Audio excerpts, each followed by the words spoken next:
जयंत कुकरेती और आप देख रहे हैं माइक ऑन है, वो शो जिसमें हर बड़ी खबर पर माइक ऑन होता है, वो शो जहां आपकी खबर पर माइक ऑन होता है। और आज सबसे पहले जिस खबर पर हमारा माइक ऑन है, एक बयान जिस पर पाकिस्तान में डर बैठ गया है। दिल्ली धमाकों के बाद army chief general Upendra Dwivedi का बहुत बड़ा बयान सामने आया। क्या यह बयान एक बड़ी कार्रवाई की तरफ इशारा कर रहा है? आज आपको यह बयान सुनवाऊंगी और बताऊंगी इस बयान के बाद पाकिस्तान में कैसा हड़कंप मचा है। आज इस खबर पर हमारा माइक ऑन है। दूसरी खबर जिस पर हमारा माइक ऑन है, फरीदाबाद की अल फलाह यूनिवर्सिटी जो आतंकी डॉक्टरों का गढ़ बनी हुई थी, इस यूनिवर्सिटी पर अब बड़े एक्शन की खबर आ रही है। अल फलाह यूनिवर्सिटी पर क्या बुलडोजर चलने वाला है? आज भी यहां पर दिल्ली और यूपी पुलिस की यूनिट्स पहुंची थी। इस जांच के बाद क्या अब एक बड़ा फैसला होने वाला है? आज इस पर भी हमारा माइक ऑन है। इसी के साथ साथ आज मोस्ट वांटेड आतंकी मसूद अजहर के जिहादी कबूलनामे पर भी हमारा माइक ऑन होने वाला है। पाकिस्तान में बैठे इस आतंकी का जहर इस बयान के जरिए सामने आ गया है। यह आतंकी खुद को एलॉन मस्क और मार्क जुकरबर्ग से ज्यादा रईस बता रहा है इस बयान में, और अपनी इस दौलत को जिहाद में लगाने की बात करता है। दिल्ली धमाके के बाद मसूद अजहर का सबसे बड़ा कबूलनामा आज आपको सुनवाने वाली हूं। इसी के साथ साथ आज जिस खबर पर सारे माइक ऑन होने वाले हैं, पाकिस्तान में बैठा आतंकी जिहादी का कबूलनामा दे रहा है, लेकिन भारत में बैठे नेता आतंकियों को कवर फायर देने में लगे हुए हैं। अपने देश के माहौल को जहरीला बताने वाले ये नेता अपनी जहरीली जुबान पर कब लगाम लगाएंगे? महबूबा मुफ्ती कह रही है कि जो पत्थरबाजी करते थे वही अब फिदायीन बन गए। देश के जहरीले माहौल ने इन्हें आतंकी बना दिया। आतंकियों को बचाने की दलीलें ये नेता कहां से ढूंढ लाते हैं? और एक फारूक अब्दुल्ला साहब जिन्हें इन सब के बीच आतंक पर कार्रवाई नहीं बल्कि पाकिस्तान से बातचीत में ही हल नजर आता है। आज सबके माइक ऑन कर रही हूं इसी बड़ी खबर पर, लेकिन सबसे पहले आपको वो तस्वीर दिखाने जा रही हूं। वो तस्वीर जो आज की बड़ी कार्रवाई दिखाती है और उसके बाद सवाल उठाती है। इस तस्वीर को देखिए, ये वही आमिर राशिद अली है जिसके नाम पर दिल्ली धमाके में इस्तेमाल I-20 कार रजिस्टर्ड थी। इसी आमिर ने उमर मोहम्मद के साथ मिलकर दिल्ली को दहलाने का प्लान बनाया था। साजिश रची थी, लेकिन अब ये एजेंसियों के हत्थे चढ़ गया है।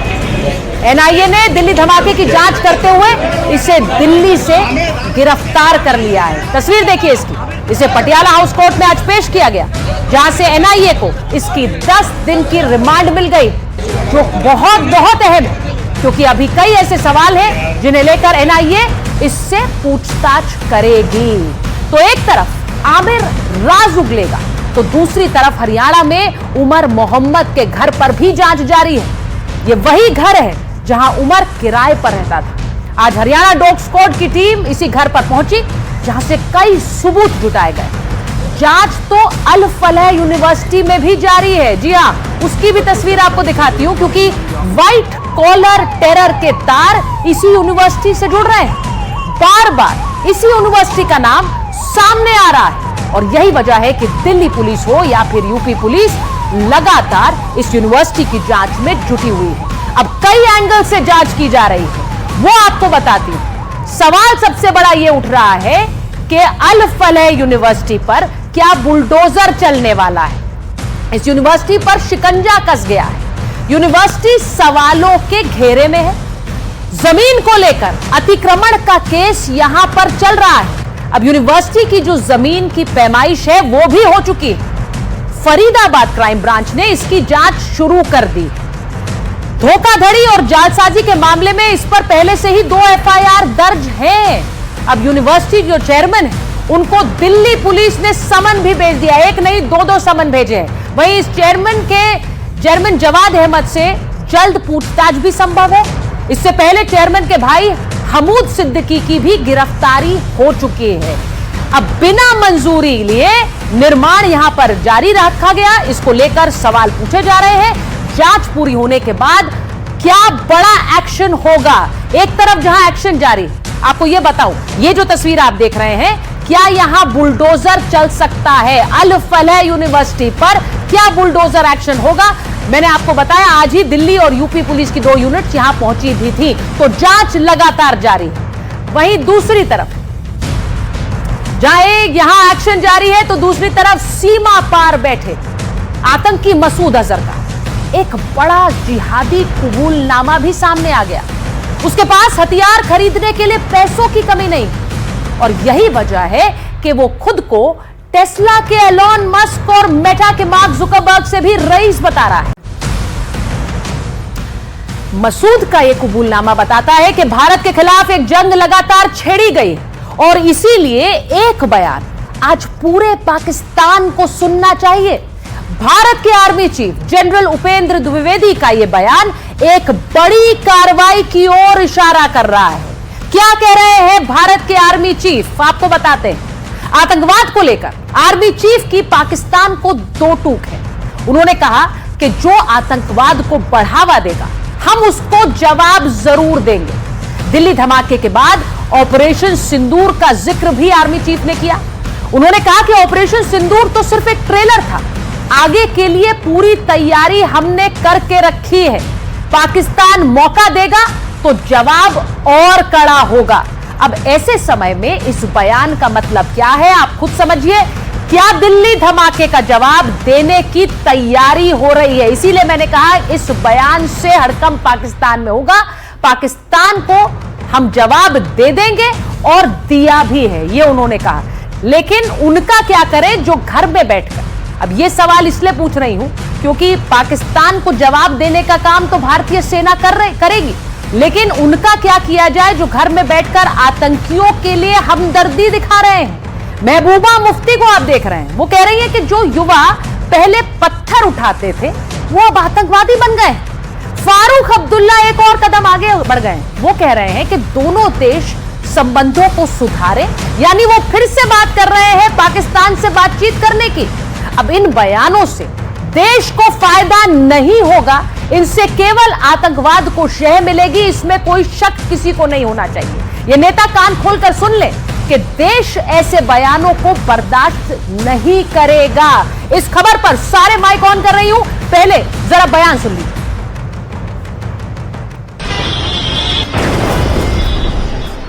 लाल किले के आगे कार ब्लास्ट करने वाले आतंकी डॉक्टर उमर मोहम्मद की मदद के आरोपी आमिर रशीद अली को दिल्ली की अदालत में पेश किया गया।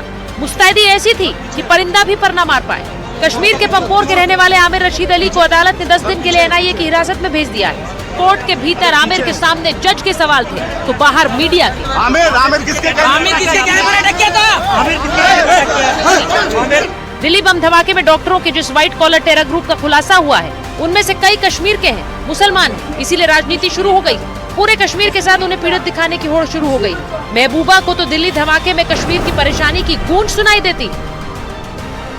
पहले तो नौजवान पत्थर उठाता था, बंदूक उठाता था, अब तो वो सुसाइड बॉम्बर बन गया। ये कहां से कहां आ गया हमारा जवान। मगर आप देखिए कश्मीर का मुसीबत जो हमारी थी वो परसों रेड फोर्ट लाल किले के सामने बोल पड़ी। आतंकवाद पर कार्रवाई हो रही है, लेकिन इन आतंकियों के लिए ममता खत्म नहीं होती। अब महबूबा मुफ्ती की बेटी इल्तिजा मुफ्ती को ही सुन लीजिए। It is a matter of great concern कि इसमें डॉक्टर्स वर इन्वॉल्व। जैसे अब पुलिस अपना वर्जन कह रही है कि white collar doctors were involved in this whole network, जो इनको मॉड्यूल मिला। आप मुझे बताइए, एक डॉक्टर ऐसा कारनामा क्यों करेगा? ये वही महबूबा मुफ्ती है जिन्होंने बुरहान वानी और आतंकियों को मासूम बताया था। बार बार इस प्रकार की बातें ये इकोसिस्टम करता है। एक तो डॉक्टर्स ऑफ टेरर हमने देखा है, ये स्पिन डॉक्टर्स ऑफ टेरर है, जिनका पूरा काम केवल इतना है कि अपीजमेंट और तुष्टिकरण के नाम पर आतंकवाद को भी रैशनलाइज, लेजिटिमाइज, मेनस्ट्रीम और जस्टिफाई करना। बीजेपी ने महबूबा मुफ्ती को जवाब दिया, लेकिन फारूक अब्दुल्ला तो पहले से पाकिस्तान से बातचीत बढ़ाने की बात करते रहे। अब कह रहे हैं कि डॉक्टर आतंकवादी क्यों बने, ये सरकार को बताना चाहिए। कश्मीरी पे उंगलियां उठाई जा रही हैं। अब कब तक हम लोगों को इसका देना पड़ेगा? कब तक? जो जिम्मेवार है उनसे पूछे, क्यों इन डॉक्टरों को ऐसा क्या हुआ किन लोगों को यह रास्ता इख्तियार करना पड़ा, क्या वजह थी? सियासी दलों को क्या इस दिल्ली धमाके में अपने लिए मौका नजर आता है? वरना कांग्रेस के नेता हुसैन दहलवी ये क्यों कहेंगे कि सरकार कश्मीर के नौजवानों पर जुल्म करती है? बीजेपी ने भी जवाब दिया, आतंक के भरोसे जिन्होंने सत्ता चलाई वो अब आतंकवादी के प्रवक्ता बने घूम रहे हैं। मुफ्ती जी जो बोले हैं वो बिल्कुल बराबर है। कहाँ न कहाँ कश्मीर में जो अन्याय हो रहा है, लेकिन मेरा कहना ऐसा है कि सरकार ने इस तरह से एक समाज के खिलाफ हमेशा वातावरण करना बिल्कुल गलत बात है। आज देश में आतंकवाद हो या अलगाववाद हो, अगर कहीं पर भी सर उठाने की कोशिश करता है तो उसके सर को कुचला जाता है। तो हो सकता है कि कुछ लोग जो लोग कि आतंकवाद और अलगाववाद के जरिए सत्ता और सियासत की सीढ़ियां चढ़ते रहे, उनको पसंद नहीं आ रहा हो। क्या दिल्ली धमाकों ने कुछ राजनेताओं को अपनी सियासत चमकाने का मौका दे दिया है? महबूबा मुफ्ती हो, फारूक अब्दुल्ला या फिर कांग्रेस के नेता हुसैन दहलवी, ये आतंकवादियों के पाले में क्यों खड़े हो गए?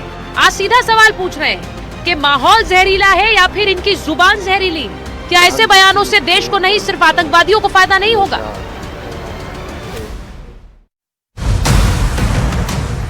मेरे साथ आज जो मेहमान जुड़ रहे हैं, जिन सब के माइक ऑन हैं, गुरु प्रकाश जी बीजेपी के राष्ट्रीय प्रवक्ता है, हमारे साथ जुड़ रहे हैं मेजर जनरल GD बख्शी सर, आप उनको स्क्रीन पर देख सकते हैं। All India anti terrorist front के चेयरमैन मनजिंदर सिंह बिट्टा साहब हमारे साथ जुड़ रहे हैं, स्क्रीन पर आपके साथ है।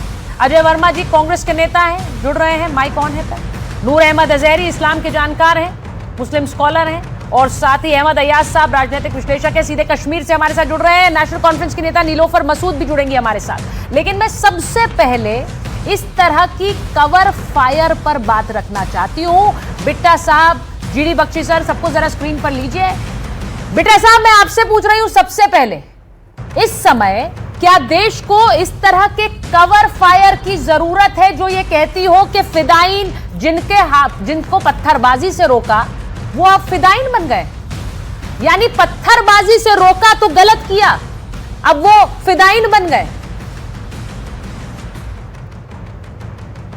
देखो, ये फारूक अब्दुल्ला हो या उमर अब्दुल्ला हो या महबूबा मुफ्ती हो, इनका काम ही यही है, मौका प्रस्त एक नंबर के मौका पर जब सरकार से फायदा लेना है तो उनकी भाषा इस्तेमाल करते हैं, जब वोट लेनी हो तो वहां के आतंकवादियों की और पाकिस्तान की बात करते हैं। अरे दिल्ली के अंदर इतना बड़ा ब्लास्ट हो जाना, इतने लोगों का मारा जाना, और पूरे देश के कोने कोने के अंदर 30 बम चलाने की, कार बम चलाने की साजिश करना एक ही टाइम पे, एक ही वक्त पे, और इतना RDX पकड़ा जाना, अगर वो ना पकड़ा जाता तो देश के हालात क्या होते? क्या देश की किसी को फिक्र है? अपनी राजनीति की हमको सबको फिक्र है। देखो क्या है ब्लास्ट, देख रहे हैं आप? नहीं, आप पहले देखिए, ये ब्लास्ट देख रहे हैं, इससे खतरनाक ब्लास्ट था 32 साल पहले मेरे ऊपर, इससे खतरनाक ब्लास्ट। ये गर्दन उठाई हुई देख रहे हैं किसी की? आप देख रहे हैं? अटल बिहारी वाजपेयी जी की कोठी से उठा के लाए, जिसमें मैं जख्मी हुआ, 35 लोग मारे गए, 70 जख्मी हुए यूथ कांग्रेस के दफ्तर के अंदर। मुझे क्या इंसाफ मिला, मैं आपको पूछना चाहता। मेरी बहन है, मुझे क्या इंसाफ मिला? बख्शी जी सब बैठे, मुझे क्या इंसाफ मिला? 2-3 आतंकवादियों को छोड़ दिया गया, एक को फांसी से बचा दिया गया। ये अफजल को फांसी कब दिलाई है? देखो कैसे मिली फांसी।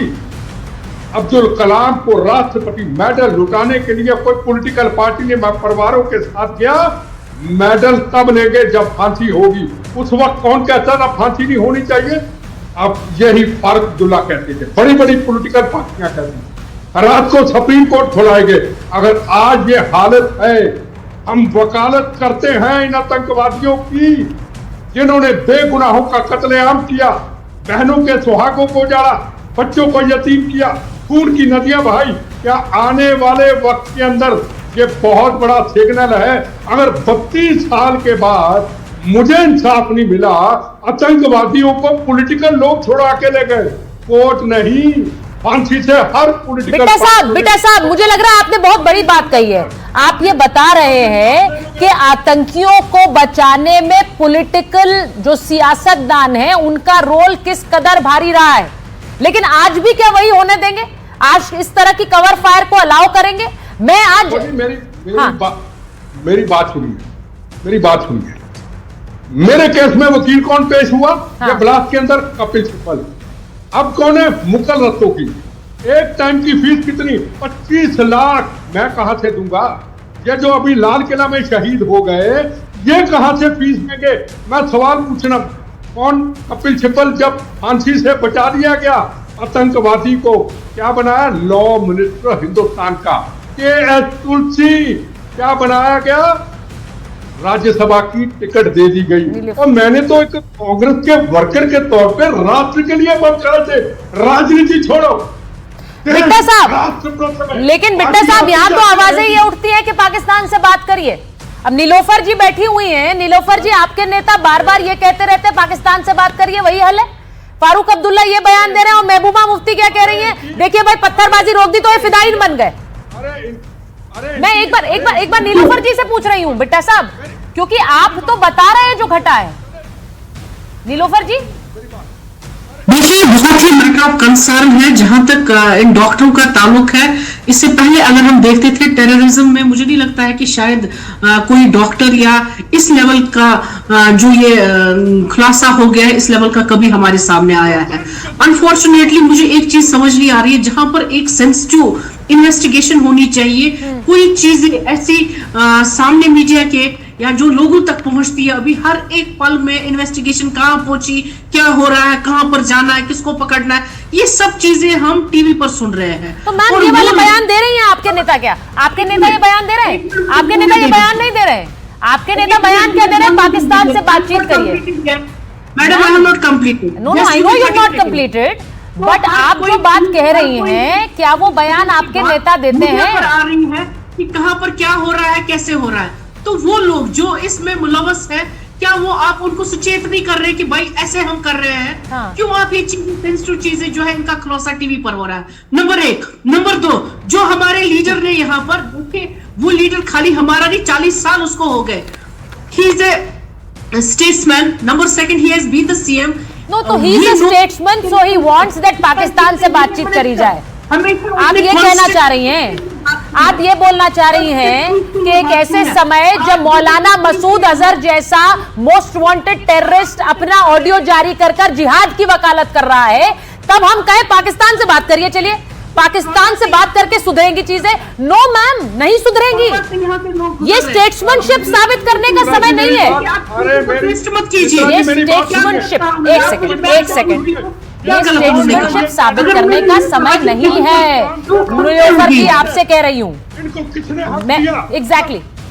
एक मिनट, मैं जरा एक बार जीडी बख्शी सर के पास भी जाऊंगी। बेटा साहब, मैं आ रही हूं आपके पास, मैं जीडी बख्शी सर के पास जाऊंगी, लेकिन उससे पहले मैं ये बात समझ ही नहीं पाती हूं। अजय वर्मा जी, जो बात मैंने आपसे कही, क्योंकि आपके जो नेता हैं कांग्रेस के हुसैन देहलवी, जरा जीडी बख्शी सर को भी ले लीजिए स्क्रीन पर, और अजय वर्मा जी को। हुसैन देहलवी क्या कह रहे हैं जरा सुनिए, पहले बयान सुनिए। गुरु प्रकाश जी, आप भी सुनिएगा, कांग्रेस के बहुत वरिष्ठ नेता हैं, और ये क्या कह रहे हैं?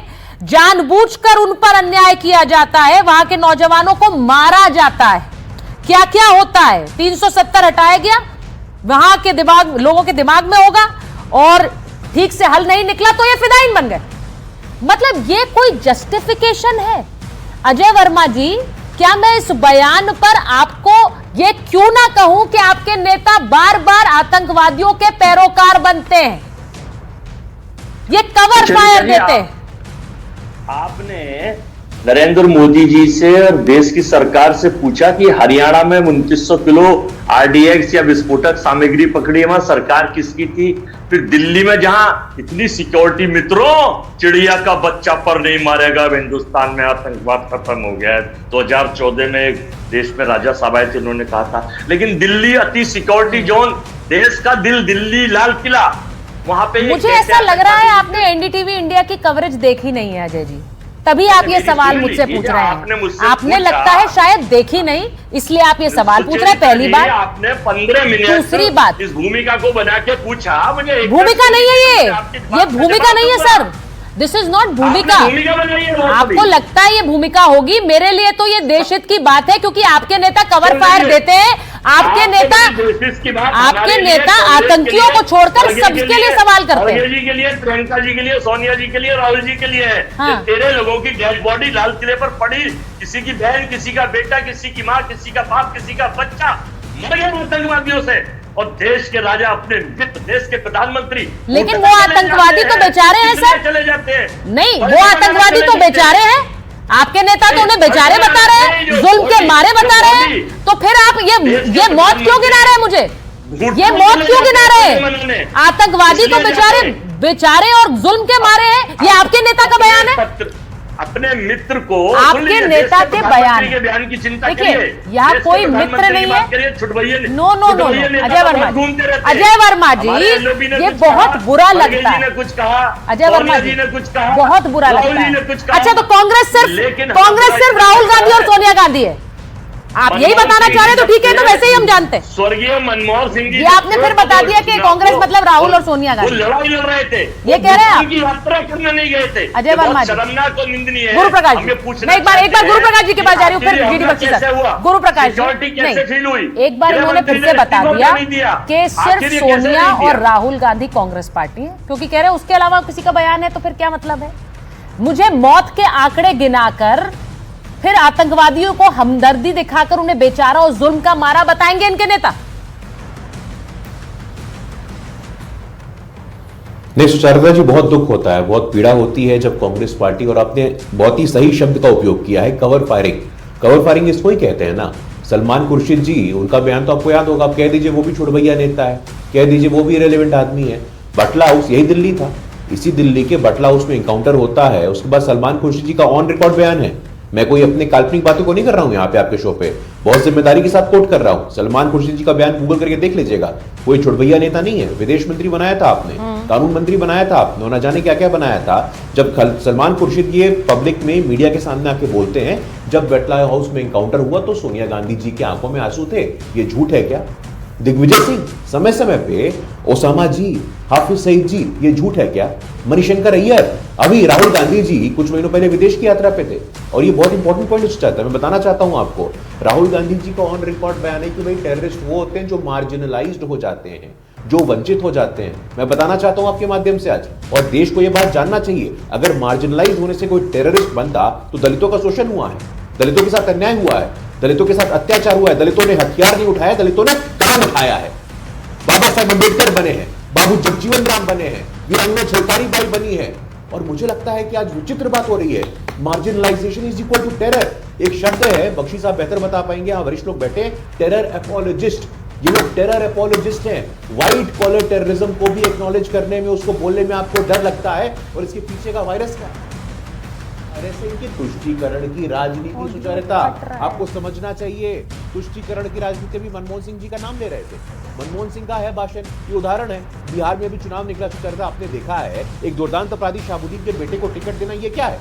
ये अपराध नहीं तो और क्या है? अपराध को संरक्षण, आतंकवाद को संरक्षण, अपराधियों को संरक्षण, आतंकवादियों को संरक्षण, राइट फ्रॉम द टॉप। देखिए, मैं उमर अब्दुल्ला हो, महबूबा मुफ्ती हो, राहुल गांधी हो, सोनिया गांधी हो, प्रियंका गांधी हो, मणिशंकर अय्यर हो, सलमान खुर्शीद हो, दिग्विजय सिंह हो, अरे कार्यकर्ता है क्या? नहीं, वो कह रहे सरकार एक माहौल बना रही है। देखिए, सरकार एक समाज के खिलाफ माहौल बनाती है। मुझे तो ये समझ नहीं आता कि इस सोच से बाहर कब आएंगे इस देश में कुछ लोग, मुझे, क्योंकि मैं इसे कुछ ही कहूंगी, इस देश में बैठा हर देशवासी एक्शन चाहता है आतंकवादियों के खिलाफ, और मैं उसे, हर उस व्यक्ति को धर्म के ऊपर देखती हूं, फिर वो चाहे हिंदू हो या मुसलमान। लेकिन कुछ लोग उसी समाज को बदनाम करते हैं जब वो इस तरह का बयान देते हैं, और ये मैं खुलकर कहती हूं नूर साहब, ये मैं इसलिए बोलती हूं क्योंकि एक समाज को बदनाम तो वो लोग करते हैं जो बार बार कहते हैं जुल्म के मारे बेचारे आतंकवादी बन गए।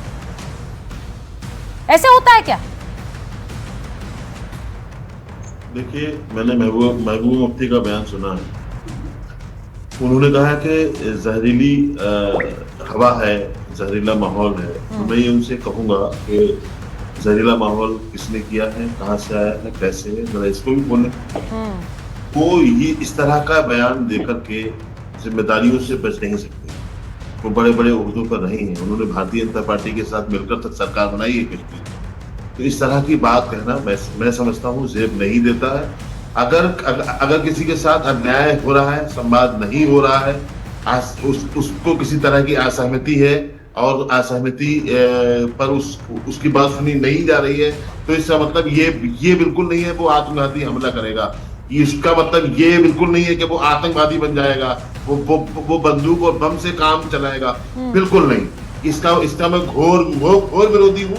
गलत को गलत कहना चाहिए। जो ये मामला सामने आए हैं, मैं आपके एक बड़े चैनल के सामने, सुचारिता जी आप देश की बड़ी पत्रकार हैं, मैं आपके माध्यम से कहना चाहता हूँ कि निष्पक्ष जांच होनी चाहिए, निष्पक्ष बातें सामने आनी चाहिए। नूर अहमद अजहरी साहब, देखिए मैं तो आज कहूंगी, आपने जो बात कही है वो इन तथाकथित नेताओं को भी सुननी चाहिए, क्योंकि यहाँ बैठकर आतंकवादियों के हौसले बुलंद करने से सिर्फ नुकसान देश का होता है, ये क्यों नहीं समझते हैं। और फिर ये कहते हैं कश्मीर के खिलाफ जहर है, ये देश के खिलाफ जहर है। हम तो कश्मीर को देश से अलग नहीं देखते हैं ना, ये देश के खिलाफ जहर है। इस तरह के बयान, ये जहरीले बोल हैं, इन पर गौर करने की जरूरत है। इसीलिए मैं आज सारे माइक ऑन कर रही हूं इस खबर पर। मैं एक बार सुनिए, मैं जीडी बख्शी सर को एक बार ला रही हूं। जीडी बख्शी सर देखिए, जो ये बार बार कहते हैं कि पाकिस्तान से बात कर लीजिए, पाकिस्तान से बात किए बिना कोई हल नहीं निकलेगा। अरे कौन सा हल निकलेगा पाकिस्तान से बात करके? वहां पे तो मसूद अजहर बयान जारी करके बता रहा है कि कितना पैसा जिहाद में लगाया और आगे भी लगाएगा। इससे बात करेंगे, पाकिस्तान से बात करें। देखिए, पाकिस्तान ने डिस्पाइट क्लियर वार्निंग, हमारे प्रधानमंत्री जी ने उनको क्लियर वार्न किया था, any further act of terror will be deemed an act of war. उसके बावजूद पाकिस्तान के इस फील्ड मार्शल ने ये टेरर का ऑफेंसिव एस्केलेट करने की कोशिश की है। एक जहरीली कोएलिशन कंट्रीज शामिल बांग्लादेश, शामिल तुर्की, उनको साथ लिया है और कतर के थ्रू फंडिंग आ रही है। जो डोनाल्ड ट्रंप ने डील करी उनके साथ बिटकॉइंस की, वो बिटकॉइंस इस्तेमाल किए हैं टेरर फंडिंग छुपाने के लिए। कोई 1 करोड़ से ज्यादा रुपया भेजा गया है। यहाँ पे दिल्ली में 3000 केजी अमोनियम नाइट्रेट आई थी और मीडिया में रिपोर्ट्स आ रही हैं कि बांग्लादेश ने 15,000 केजी जो अमोनियम नाइट्रेट है वो इन्फिल्ट्रेट किया है। ये मुर्शिदाबाद मालदा के पास के बॉर्डर से यहाँ पे लगातार बम ब्लास्ट करने के लिए 32 कारें थी इनके पास। 32 कार में 80-100 किलो हर एक में लगाते तो कितने हजार लोग अभी तक खत्म हो जाते। और वहाँ हैदराबाद में इन्होंने खड़ा किया एक डॉक्टर जो राइसिन का जहरीला बहुत जहर बना रहा था अपनी लेबोरेटरी में। दवाई बनाने की जगह राइसिन बना के chemical warfare, biological warfare wage करने की कोशिश कर रहा था। पाकिस्तान ने तो ऐलाने जंग किया है, पाकिस्तान ने तो गजवाए हिंद शुरू कर दिया है by the offensive of terrorism. अब बात करने को क्या रह गया? सर फोड़े अपना। सर ये बयान तो कुछ इसी तरह के दे रहे हैं और आपसे मैं इसीलिए पूछती हूँ क्योंकि ये जो पाकिस्तान स्पॉन्सर्ड पूरा टेरर मॉड्यूल है, इसको आपसे बेहतर कौन समझता है? बिट्टा साहब से बेहतर कौन समझता है? आप लोगों, आपने जंग लड़ी है, उन्होंने आतंकवाद सहा है और इसीलिए आप दोनों आज इस शो के माध्यम से लोगों के सामने अपनी बात रख रहे हैं। मैं एक चीज जरूर पूछूंगी, बिट्टा साहब मैं वापस आ रही हूं, बस एक बार मैं जरा अहमद अयाज साहब के पास ले जा रही हूं। अहमद अयाज साहब, मुझे इसमें किसी तरह का कोई जस्टिफिकेशन नजर नहीं आता जब महबूबा मुफ्ती वहां बैठकर ये कहेंगी कि देखिए पत्थरबाजी करने वाले लोग आज फिदायीन बन गए हैं। तो क्या गलत किया पत्थरबाजी रोककर? उनके हाथों से पत्थर लिए, ये गलत कर दिया? देखिए, पत्थरबाजी को रोकना, इवन गन को भी रोकना एक अमल है, जरूरी है। ये नहीं है कि उनको रोकने का कोई मामला और सवाल खड़े हो सकते हैं उस पर, लेकिन इसको थोड़ा लार्जली देखना पड़ेगा। ये सवाल जो उठ रहे हैं कल से, ये तब ही उठ रहे हैं कि जब मामला सामने आया, दिल्ली में धमाका हुआ, लोग मारे गए, नुकसान इमलाक का हुआ और उसके बाद चलते चलते कश्मीर तक ये बात पहुंची, तो तभी तो सवालात खड़े हुए। और हमारे यहाँ सिस्टम ऐसा रहा है कि हर वक्त जब भी कोई ऐसी बात होती है, कोई भी मामला होता है, तो अपोजिशन या पॉलिटिकल लीडर्स जो भी बरसरी इक़्तिदार हुकूमत हो उसके ऊपर सवालात खड़े करते हैं। ये आज महबूबा मुफ्ती या फारूक अब्दुल्ला की बात नहीं है, ये पहले भी आया है, आज भी होता होगा और आगे भी चलेगा। ये कोई नया सिस्टम नहीं है और जमहूरियत का भी यही नहीं पहले भी तो सवाल खड़े हुआ करते थे। इस सवाल खड़े करते हैं तो आज भी इतने सालों के बाद भी अपने वोट बैंक के लिए ही प्ले कर रहे हैं। वो सवाल खड़े करके किसका फायदा कर रहे हैं वो? अहमद अयाज साहब जरा हिम्मत करके बोलिए ना सर, हिम्मत करके जरा बोलिए कि ये नेता सिर्फ और सिर्फ लोगों की जान से खेल रहे हैं, इसे बयान देकर और देश से। नहीं कुकरेजा जी, सवालात क्यों नहीं उठेंगे? खासतौर कश्मीर से सवालात क्यों नहीं उठेंगे? क्योंकि कश्मीर 30 साल से जूझ रहा है इस माहौल से। आज तक तो हमने सिर्फ इसको सिक्योरिटी के सत्ता पर ही टैकल करा है। आज तक हमने कहाँ इतना डीप हो गए भी, क्या हो क्या रहा है, ये सारे मुल्क में क्या हो रहा है, ये मामला क्यों इतना बढ़ता जा रहा है? आज डॉक्टर्स ज्वाइन कर रहे हैं, गन उठा रहे हैं, क्यों ज्वाइन कर रहे हैं? नहीं क्यों ज्वाइन कर रहे हैं? क्यों ज्वाइन कर रहे हैं डॉक्टर? बात है नहीं, वो तो नहीं क्यों ज्वाइन कर रहे हैं की बात है। नहीं बताइए ना, क्यों ज्वाइन कर रहे हैं? सवाल थी आप और मैं तो सवाल थी। नहीं सवाल मत पूछिए ना, आप बताइए ना, आप मुझसे पूछ रहे हैं कि क्यों ज्वाइन कर रहे हैं डॉक्टर, जरा सोचिए इसके बारे में क्या कारण है? इसीलिए शायद यही सवालात फारूक अब्दुल्ला भी कर रहा है और घुमाइए मत अहमद अयाज साहब। मैंने फिर कहा हिम्मत करके ना, हिम्मत करके मुद्दे पर बोलिए। किसी को इसको देखने की नहीं, किसी को इसको देखने की जरूरत है नेताओं को है जो इस तरह के बयानबाजी करते हैं। It is very clear. बजाय कि इसको कोई मुसलमानों के खिलाफ एक पर्टिकुलर कम्युनिटी के खिलाफ इसको देखने की जरूरत है कि क्यों ऐसा हो रहा है। अभी 30 साल 35 साल मुझे लगता है गुरु प्रकाश जी ने बिल्कुल सही कहा। अगर दलितों के खिलाफ किसी तरह के अपराध हुए तो क्या वहाँ वो आतंकी बन गए? क्या वो आतंकी बन गए? बिट्टा साहब को लीजिए स्क्रीन पर, 1 मिनट। बिट्टा साहब को लीजिए स्क्रीन पर। बिट्टा साहब, मुझे लगता है गुरु प्रकाश जी ने बिल्कुल सही कहा।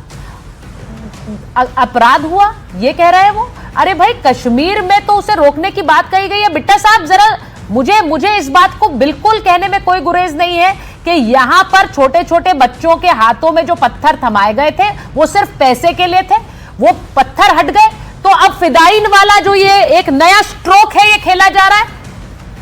देखो एक बात, अगर कश्मीर में जाके आम किसी दुकानदार को पूछो, किसी बड़े व्यापारी को पूछो, दिल्ली और बॉम्बे से माल सप्लाई करने वाले से पूछोगे, वो किसी भी कौम और किसी मदद का हो, कहता कमाल है 370 धारा हटने के बाद कश्मीर का सब कुछ बदल गया। वहां की आम पब्लिक भी खुश है। पंजाब पीछे चला गया, पंजाब नहीं उठ पाया और कश्मीर आगे चला गया। इसलिए तो पहलगाम की घटना हुई, इसलिए तो कश्मीर का मुद्दा उठाया गया, इसलिए तो लाल किला में ब्लास्ट किया, इसलिए तो बार बार कश्मीर का मुद्दा उठाते। पहली बात तो फारूक अब्दुल्ला को बार बार कहूंगा, इनकी जमीन कहाँ मर जाती है। जब अफजल भी हमला करता है पार्लियामेंट के अंदर और हम मेडल उठा के उसको जाते कि फांसी दो, और ये लोग उस वक्त भी गुलाम नबी आजाद और फारूक अब्दुल्ला और महबूबा मुफ्ती और लोग कहते हैं कि फांसी नहीं होनी चाहिए। और आज अगर सरकारों ने कोशिश करके, आप ना बीजेपी की बात करें ना किसी और पार्टी की, अगर सरकारें कोशिश करके इनको फांसी के फंदे तक पहुंचा देती हैं तो उसके बाद क्या फिर यही लोग बड़े बड़े वकील खड़े करेंगे, फिर इनको फांसी से बचाएंगे? ये बहुत बड़ा सवाल है। सवाल सबसे बड़ा कि आम कश्मीरी खुश है, आम कश्मीरी 370 धारा से खुश है। ये नेता लोग, चंद नेता लोग इस देश को बर्बाद करने में चले, इनके घर का कोई शहीद हो ना तो इनको पता चले। मेरे साथ 70 आदमी गए, सुरक्षा कर्मचारी गए मेरे साथ, पूछिए जरा उनके घरों में जाके, ये पूछ के आए क्या किसी ने कभी? देखिए बिट्टा साहब, मैं तो ये कहूंगी जो लोग आपको सुन रहे हैं, आपने तो आतंकवाद का दंश झेला है, लेकिन जो घर में बैठे लोग सुन रहे हैं उन्होंने अगर आतंकवाद का दंश नहीं भी झेला है तब भी वो खुलकर आतंकवाद के खिलाफ बोलते हैं और ऐसी आवाजों के खिलाफ बोलते हैं। ये नेता क्यों नहीं बोलते? एक लफ्ज कवि प्रदीप जी ने गाना गाया था आजादी के वक्त, जब धोखा देते थे, जब पीठ में छुरा मारते थे। कहनी है एक बात यही, इस देश के पहरेदारों से संभल के रहना, अपने घर में छुपे हुए गरदारों से, दुश्मनों के सितम का खौफ नहीं, अपनों की वफा से डरते हैं। अरे पाकिस्तान की ऐसी की तैसी, इसके संदूर ऑपरेशन में इनके चढ़े चबा दिए। पाकिस्तान की हिम्मत क्या है? जिस तरीके से अभी कहा गया, बख्शी साहब ने कहा, अमेरिका के बारे में कहा, जिस तरीके से भारत झुका नहीं, भारत किसानों का मुद्दा हो कोई झुका नहीं। हमें पता था कि हमने इनको धोखा है पाकिस्तान को, और चला गया वहां का आर्मी चीफ अमेरिका में चला गया, वहां का प्राइम मिनिस्टर अमेरिका में चला गया। मुझे पता था कि ये शरारत करेंगे, और शरारत लाल किला में कर दी, और हम टीवी में बैठ के तू मैं करके ISI को तमाशा दिखा रहे, दुश्मन देश को तमाशा देखिए, मैं एक चीज बोलती हूँ, फारूक अब्दुल्ला ना इन आतंकियों के बचाव में गुरु प्रकाश जी कह रहे हैं कि कब लोगों को समझ आएगा कि ये लोग हिंदुस्तानी हैं, ये देश से अलग नहीं हैं। जो आतंकवाद फैलाता है, पहली बात वो तो देश का है नहीं, और ना ही हम उसे देश का मानना चाहते हैं, फिर वो चाहे कश्मीर का हो या कन्याकुमारी का हो, दिल्ली का हो या फिर बंगाल का हो। ये बड़ा क्लियर है गुरु प्रकाश जी। और अजय वर्मा जी, आप इसे सुनिए, क्योंकि उनको देशवासी कैसे कहे जो अपने ही देश में मासूमों को मारने पर तुल जाते हैं, उनके लिए जस्टिफिकेशन क्यों दिया जा रहा है गुरु प्रकाश जी?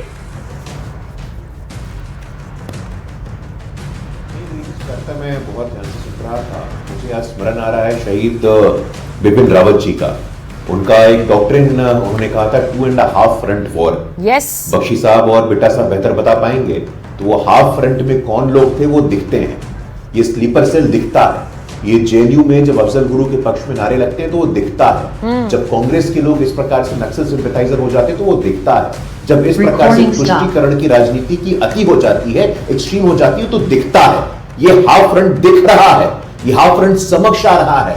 इसी प्रकार से देखिए, लगातार पहले भी हमने देखा है कि जब सर्जिकल स्ट्राइक पे प्रश्न चिन्ह खड़ा करने वाला कौन था, सबूत मांगने वाला कौन था, यहां बैठते हैं हमारे वेटरन्स। आप पूछिए कि उनके मनोबल को तोड़ने का योजनाबद्ध प्रयास किया गया था कि हमारे सेना का मनोबल टूटे, उनके मनोबल पर प्रश्न चिन्ह खड़ा करे। वही अरविंद केजरीवाल, वही राहुल गांधी जी। मैं क्षमा चाहता हूं सुचारिता, आप महबूबा मुफ्ती की बात कर रही हैं, उमर अब्दुल्ला, फारूक अब्दुल्ला की बात कर रही है, लेकिन अरविंद केजरीवाल को बात करनी चाहिए, राहुल गांधी की बात करनी चाहिए। ये तमाम उसी टेरर अपॉलोजिस्ट ब्रैकेट में आते हैं। ये वही लोग हैं जो सोरोस के एजेंडा को भारत में चला रहे हैं।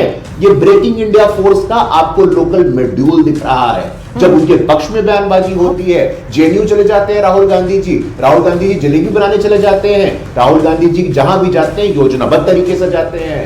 वो किसके नमक का हक अदा कर रहे हैं, देश जानना चाहता है, देश पूछ रहा है, और ये तुरंत कह देते हैं अरे भाई किसी ने, राहुल जी ने नहीं बोला, सोनिया जी ने नहीं बोला, सबने बोला है। क्षमा चाहता हूं मैं, सबने बोला है, और समय से आपका ही शब्द का मैं उधार ले रहा हूं, कवर फायर देने का काम किया है। अभी कवर फायर की संस्कृति बंद होनी चाहिए। बहुत हुआ कवर फायर बंद होने चाहिए। हमने कहा था, हमने ठाना था, हमने संकल्प लिया था सुचारिता कि 2026 में देश को नक्सलवाद से मुक्त करेंगे। यही मनमोहन सिंह जी थे ना, कहते थे कि सबसे बड़ा जो खतरा है, the largest threat to internal security is Naxal violence, left wing extremism violence. इस देश में वायलेंस को समाप्त कर दिया है। इस देश में कई बार ये, देखिए गुरु प्रकाश जी, सवाल बड़ा क्लियर है कि इस देश में आतंकवाद के खिलाफ बोलने के लिए लोगों के मुंह में दही जम जाती है, क्योंकि आतंकवाद पर बोलेंगे तो ऐसा लगता है वोट बैंक ना घट जाए, लेकिन देश के खिलाफ अगर वो बयान चला जाए तो उससे कोई फर्क नहीं पड़ता और ना ही कोई मलाल होता है। इस सोच पर बहुत बड़ा प्रश्न चिन्ह है। इसके बारे में आप लोग भी सोचिए। मेरे पास समय इतना ही था, बहुत बहुत धन्यवाद।